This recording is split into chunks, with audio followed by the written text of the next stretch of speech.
Voici une définition simple de l'hypercalvinisme. La croyance que Dieu sauve les élus par sa volonté souveraine, sans besoin des méthodes censées amener au salut, comme l'évangélisation, la prédication et la prière pour les perdus.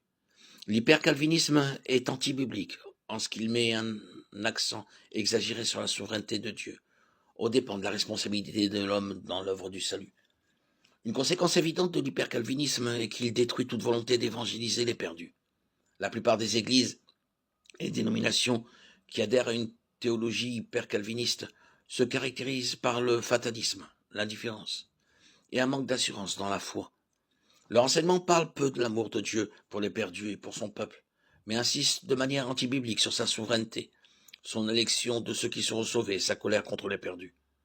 L'évangile hyper-calviniste est une déclaration que Dieu sauve les élus et condamne les perdus. La Bible enseigne clairement que Dieu est souverain de l'univers entier, y compris du salut de l'homme.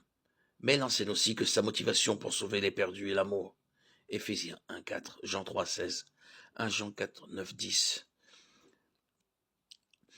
Daniel 4, 34, 35, Éphésiens 1, 3, 12.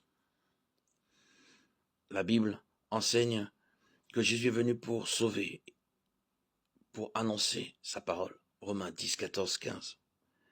Elle affirme aussi que le chrétien doit témoigner aux incroyants avec passion et détermination. En tant qu'ambassadeurs de Christ, nous devons les supplier d'être réconciliés avec Dieu. 2 Corinthiens 5, 20, 21. L'hypercalvinisme pousse une doctrine biblique, la souveraineté divine, à un extrême non biblique, aux dépens de l'amour de Dieu et de l'importance de l'évangélisation.